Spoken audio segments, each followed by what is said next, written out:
Look,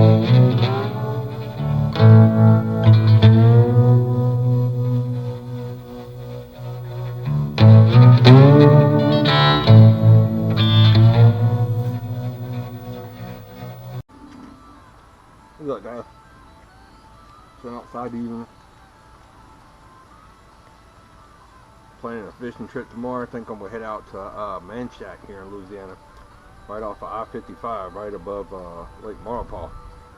And yeah, supposed to be catching some nice sky bluegills. So I'm gonna see them go out there what I can do. So I think it's gonna be windy tomorrow.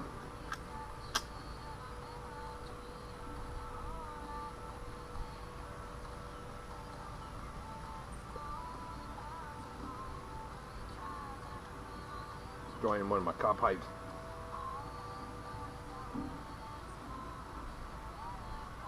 Some Louisiana Perique.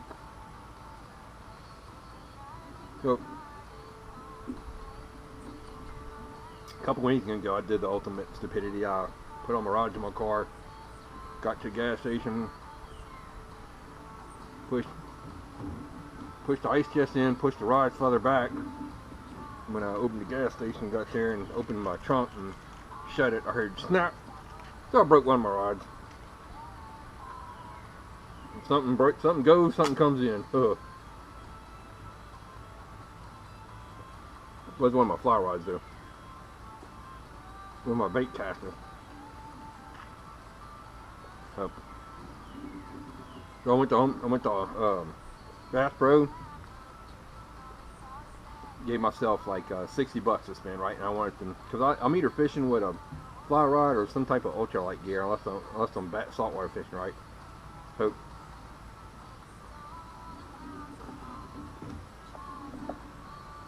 tried a few of the rods. One of them I liked was this Micro Elite. Got pretty good hard rating on it, and it just, I picked it up, was spinning it. And it's smooth, I mean like butter smooth, so.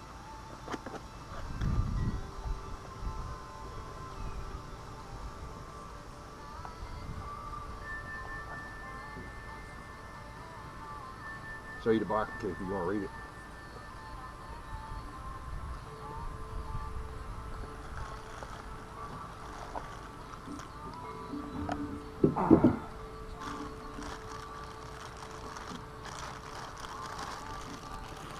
Pretty little reel. It's got a 5.21 gear ratio on it, which is nice. And when I say this thing, I ain't gonna lie, it took me a second how to figure out how to put the damn handle to a reel. But man, look at the action on that reel. Look how long it spins, man. It's like butter smooth. It don't even feel like there's a tip to it.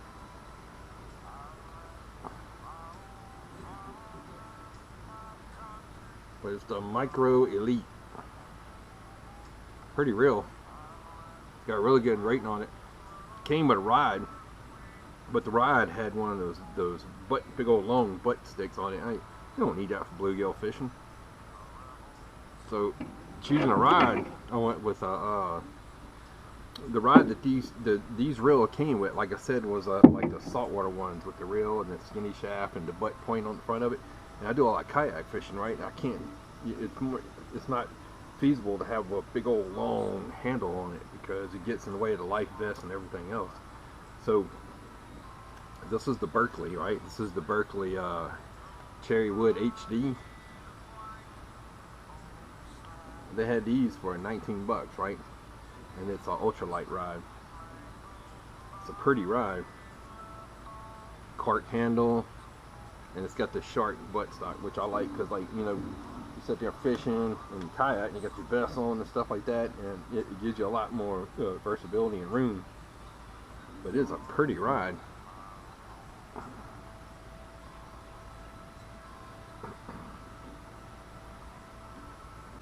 Where's the ride? It's got a smooth handle, I like it. Got your hook thing.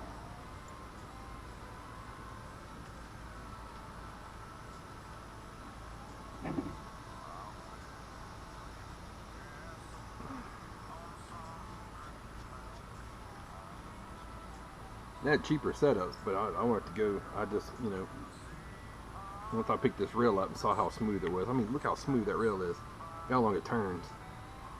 It make no noise. That's a sweet.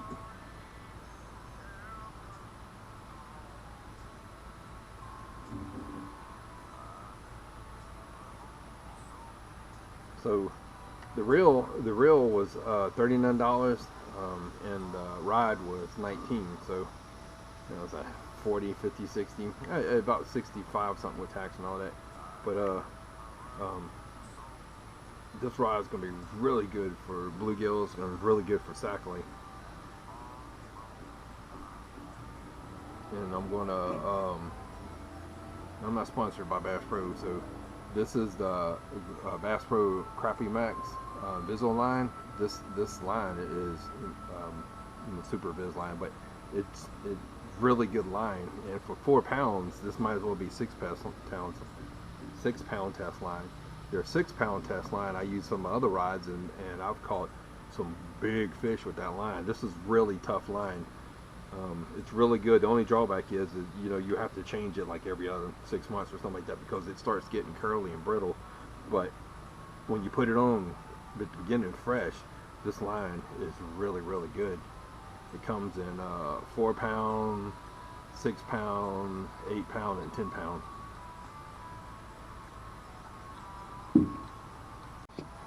I think most of y'all already know this, but when you go to put your line on your underhand caster, make sure it's in an open position when you tie it on. Don't make that mistake, because it has to be underneath it, right? You'll find that out if you try to do it the other way. But basically, I just give it a little bit of pressure and just reel it in. Look how cool that line looks on this ride.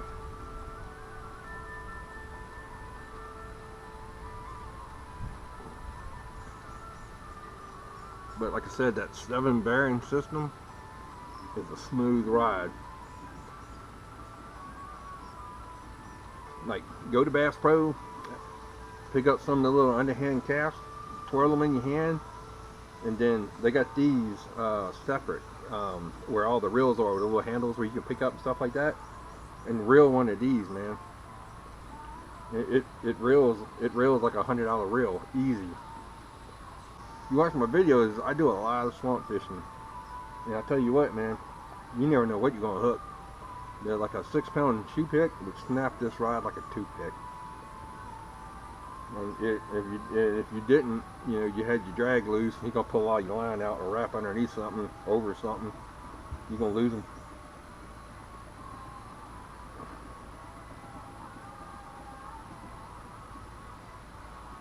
I think that's about right. Yeah, because anymore it's going to start overlapping, going over the top.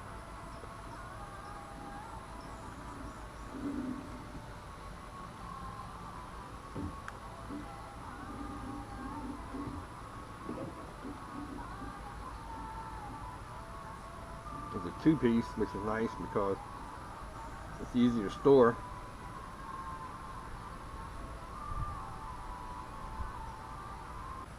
But if you stretch your line in properly and put it on right, see how it's not twisting and coming out? That's what you want. That's what you want your rod to do.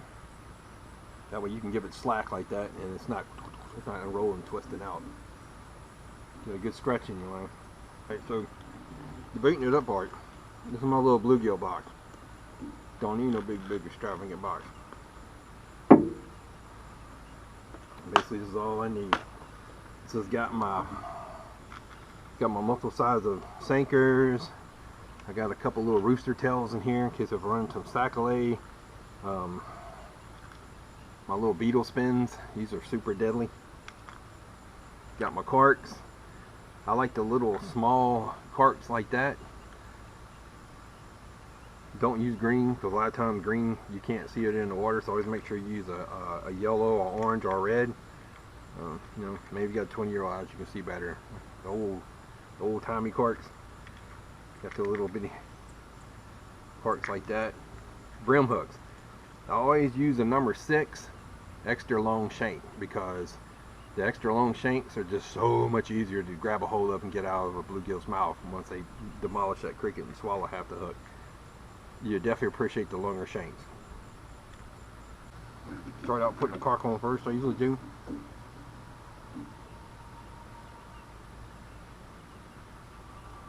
Put dark on. What's bad about these little corks, a lot of times there's no hole in it. So I usually just pick up one of the hooks. Easy to push through there a couple times. There you go. Make a hole.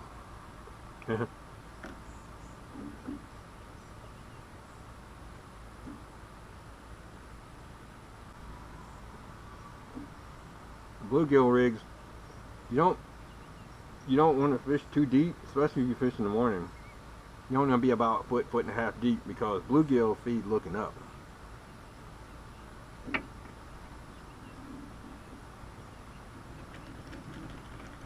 Take one of my hooks. I just use basically the old fisherman's knot. Take it, twist it around, run it through the loop, back through the loop. Put a spin on it.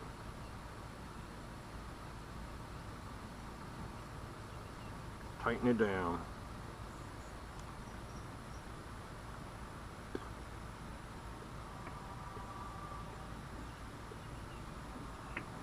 You know, some people like the cork to look stand straight up.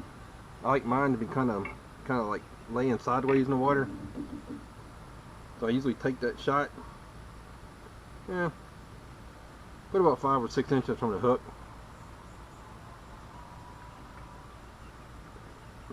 If you're fishing with shot, the ones you pinch, don't pinch it too hard because it'll nip your line.